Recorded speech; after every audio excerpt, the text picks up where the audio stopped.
hago yo? Por ejemplo, el paciente con VIH, se hace el conteo de los linfocitos T y de los CD4, si yo quiero ser más específico. ¿Okay? De manera general, repito, todo paciente con desnutrición tiene una inmunoinsuficiencia, está inmunocomprometido. Por eso es que las enfermedades virales principalmente son mucho más fáciles de contraer en un paciente con desnutrición. ¿Ok? Y finalmente tenemos la hipersensibilidad cutánea retardada, que una vez más sabemos, como les decía, todo paciente desnutrido tiene un retardo de la respuesta, tanto celular como humoral. ¿Ok? Y no voy a someter a un paciente para analizar su función inmunológica a una prueba, por ejemplo, de tuberculina. ¿Ok? ¿Qué analizo en la hipersensibilidad cutánea retardada? Una respuesta antígeno-anticuerpo. Cuando ustedes vayan a ver inmuno, van a ver que cuando yo tengo una prueba, perdón, cuando yo inoculo un agente, ¿qué es lo que voy a hacer en esa inoculación con un agente a través de una bacteria, a través de una vacuna? Lo que voy a generar en el sujeto es una memoria, ¿ok? Una respuesta de memoria. Esa respuesta de memoria, estoy hablando a través de una respuesta inmunológica, ¿sí? Mediante la formación de inmunoglobulinas. Recuerden que yo tengo la inmunoglobulina, tengo 5, las Campbell, ¿ok?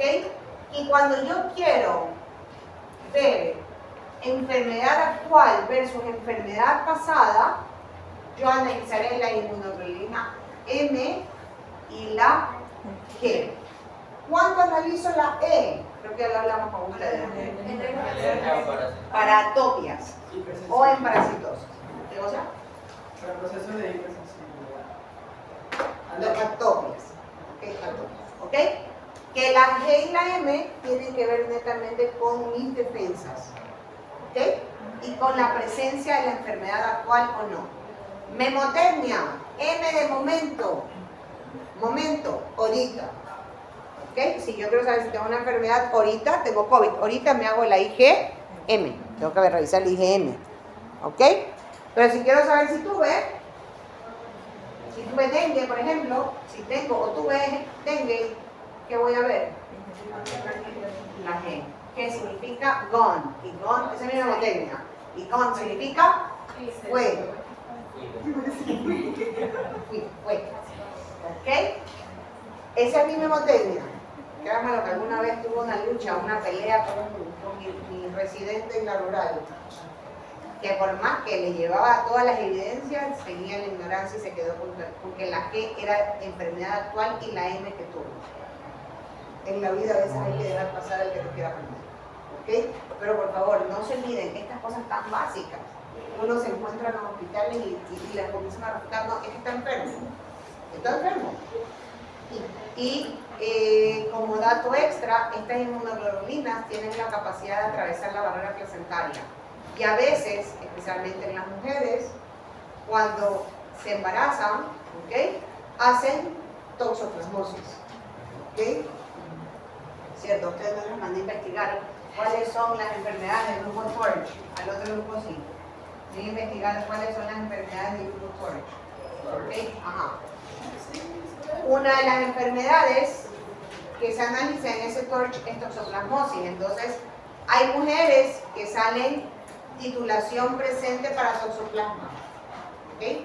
Y dice, yo nunca tuve toxoplasmosis. Y es que muchas veces uno no lo tiene, pero nuestras madres tuvieron y heredamos porque atravesó la barrera placentaria este inmunoglobulina. Y por eso sale como una G positiva. ¿Ya? Entonces no se olviden que la G no significa que la tuve. A veces ciertos inmunoglobulinas podemos también adquirirlas a través de nuestras madres durante el embarazo. ¿Ok? Si la adquiero en el embarazo, es riesgoso. Por eso no mando a investigar los TORCH. ¿Ok? Y pues terminando el tema de esta hipersensibilidad cutánea retardada, ¿okay? Aquí entran todas aquellas vacunas que nos han puesto y el porqué de su explicación, ¿ya? Por ejemplo, ¿cuál es la primera vacuna? Ya lo hablamos, que nos ponen cuando nacemos. La BCG, la de la tuberculosis, que había dicho que la clase pasada. Sí, la primera semana. La semana pasada me decían que era para que no cubría la tuberculosis pulmonar. Me decían. Esa es la que te da la marquita. Que por cierto, si tienen algún primito, sobrinito y tienen la típica ampolla que se hace posterior a la aplicación de la BCG, no se puede reventar. Esa es la reacción de la vacuna. ¿Okay? No se debe tocar, no se le hace nada. Solita se va cicatrizando. ¿Ok? ¿Y qué es lo que buscamos? Como les decía, una respuesta tumoral. Si nosotros, por ejemplo, nos vamos a Estados Unidos, nos ponen en cuarentena. ¿Y nos hacen por qué? Porque nos hacen una prueba que se llama la prueba de la tuberculina. ¿Okay? ¿Cuál es la prueba de la tuberculina? Y a eso quiero que se vayan al cuadrito número 6 que está en la página 186. ¿Ok? La prueba de la tuberculina consiste en la inoculación del bacilo de Koch en la cara anterior del brazo. ¿Ok? En la cara anterior del brazo. ¿Ya? Inoculan y se hace una papulita. ¿Ok? En el sitio de inoculación. ¿Ya? Si yo tengo una respuesta inmunológica óptima, en cada uno de nosotros se va a hacer una pápula grande, que es lo que el libro lo pone como una induración. ¿Ok? Una pápula de 20 milímetros, que sería más o menos de 2 centímetros. 20 milímetros son 2 centímetros. Esa pápula significa que tenemos la bacteria. Claro que la tenemos. ¿Sí o no? Porque nos pusieron la vacuna. Pero los gringos no entienden eso y hasta entenderlo te ponen en cuarentena. ¿Ya? Eso es la prueba de la tuberculina. Sirve para ver la respuesta. En primer lugar, si no tuviéramos la vacuna, también. ¿Okay? Van a tratar de ver la respuesta. En alguien que tiene la enfermedad se va a hacer. ¿Ok? Se la va a hacer. En el caso nuestro es muy normal porque estamos inoculados desde que nacemos. ¿Ok? Y tenemos la forma de responder. Pero si fuéramos pacientes inmunodeprimidos, ¿qué creen que va a pasar? No se va a formar la pápula. O sea, por eso es que lo ponen estas pruebas de hipersensibilidad cutánea como una forma de evaluar la respuesta inmunológica. Pero repito, en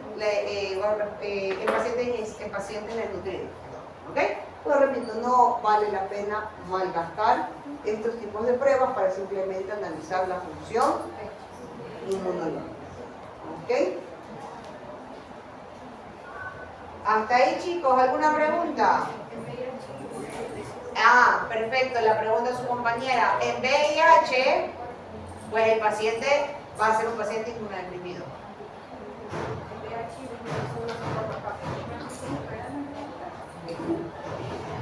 Especialmente si es un paciente con SIDA, porque puedo tener VIH, pero tener títulos altos de linfocitos T y bajos de altos de CD4. ¿Okay? Yo tengo una baja carga viral, no necesariamente voy a desarrollar SIDA. ¿Okay? En cuanto al resto de pruebas funcionales para vitaminas y minerales, ¿okay? Aquí entraría la prueba de Schilling, que ya la mencionamos en el parcial pasado. ¿Se acuerdan? La prueba de Schilling es una prueba funcional para evaluar. Sí, pero para evaluar B12. ¿Ok? Para evaluar B12. ¿Ok? Esa, como las vitaminas, la prueba más importante a resaltar, que la tienen en la página 188, la prueba de Schilling. ¿Ok? Y de minerales, pues tenemos hierro y yodo, que ya las hemos hablado. Sin embargo, el hierro lo voy a volver a mencionar, pero el hierro no hemos hablado. De yodo ya lo mencionamos. ¿Cuáles son las pruebas funcionales para evaluar yodo? TSH, T3 y T4. fracciones libres y totales. ¿Ok? En cuanto al hierro, ¿qué pruebas voy a analizar? En un paciente que tenga sospechas: ferritina, transferrina, porcentaje de saturación de transferrina, que muchas veces eso me lo da el laboratorio, yo simplemente pido como transferrina, pero también tengo que analizar el porcentaje. Mientras mayor sea el porcentaje de saturación, quiere decir que hay una mayor actividad de transferrina y por lo tanto estoy compensando un proceso anémico. ¿Okay? Recuerden que una anemia se establece la anemia cuando tengo disminución de la hemoglobina. Si yo no tengo disminución de la hemoglobina, pero tengo incrementos de la saturación de transferrina con descenso de ferritina, es porque estoy compensando. ¿Ok? Como dice su compañero Alexander. Y finalmente, capacidad de fijación del hierro. ¿Ok? Son las 4 pruebas. Las 4 pruebas que me sirven para descartar anemia ferropénica: ferritina, transferrina, porcentaje de saturación de transferina y la capacidad de fijación del hierro. ¿Okay?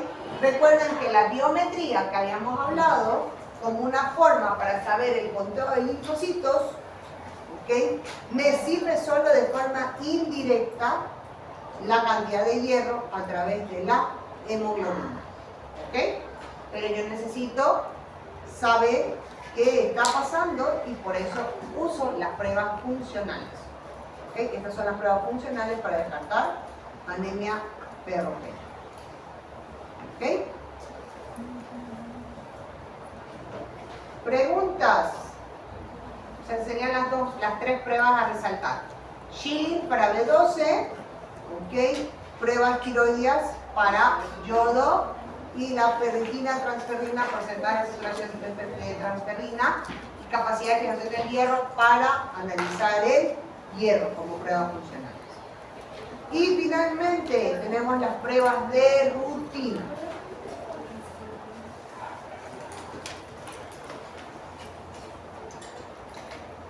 ¿Okay? Como pruebas de rutina tenemos que habrán pruebas funcionales y pruebas estáticas en las que a todo paciente que llegue a una consulta tendré que realizarle para saber cómo están las funciones más básicas, por decirlo así. ¿Cuáles son las pruebas de rutina?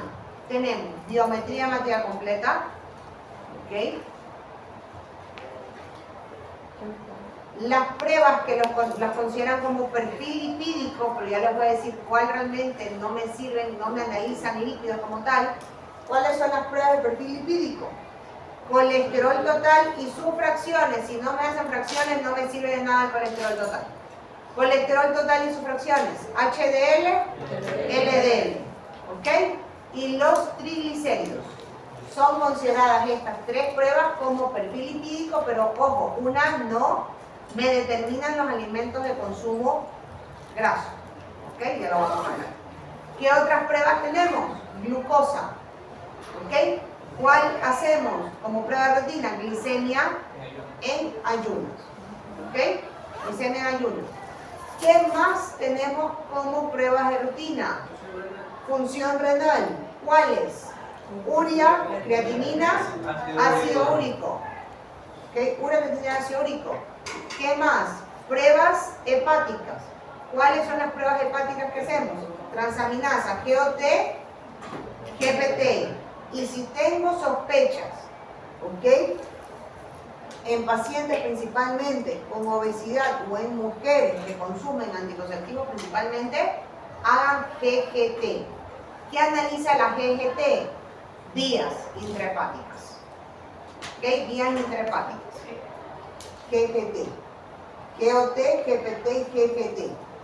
¿Ok? La GGT se suele elevar en casos, por ejemplo, de litiasis vesicular. ¿Ok? En caso de litiasis vesicular. ¿Ya? ¿Qué más hacemos como pruebas de rutina?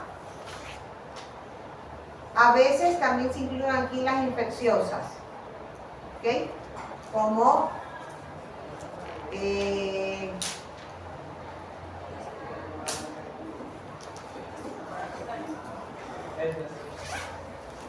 me fue la palabra, para ver si es.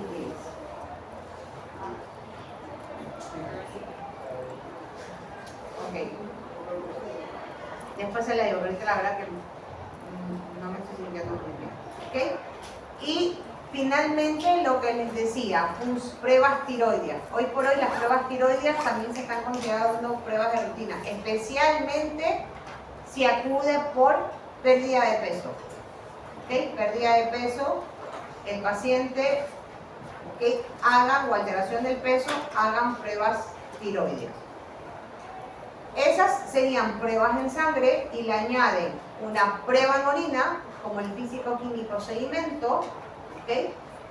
Y en lo personal, si ya estoy haciendo un físico-químico sedimento, prefiero un paciente que quiero descartar todo, un urocultivo.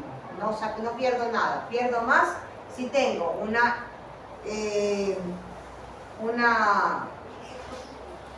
un conteo alto de leucocitos en orina y puedo estar teniendo una infección urinaria. ¿Okay? Entonces, busque físico-químico urocultivo como pruebas de orina y una prueba de ese sería un copro parasitario. Recuerden que lo que mencionaba hace un rato, las amebas se mantienen en el cuerpo gracias a los eritrocitos. Se alimentan de los glóbulos rojos e inciden en una anemia muchas veces. No porque no estoy comiendo bien, sino porque tengo una parasitosis. También sucede mucho con los helmintos. ¿Ok? Creo que vamos a llegar nomás hasta ahí, porque no me estoy sintiendo. ¿Ok? Entonces, con esto arrancamos la próxima clase. Como ustedes ya saben, no me veo el próximo martes. Si pueden, vengan a la clase del viernes, ¿ok? A las 8 de la mañana con el grupo número 9. Y si no, el viernes 29.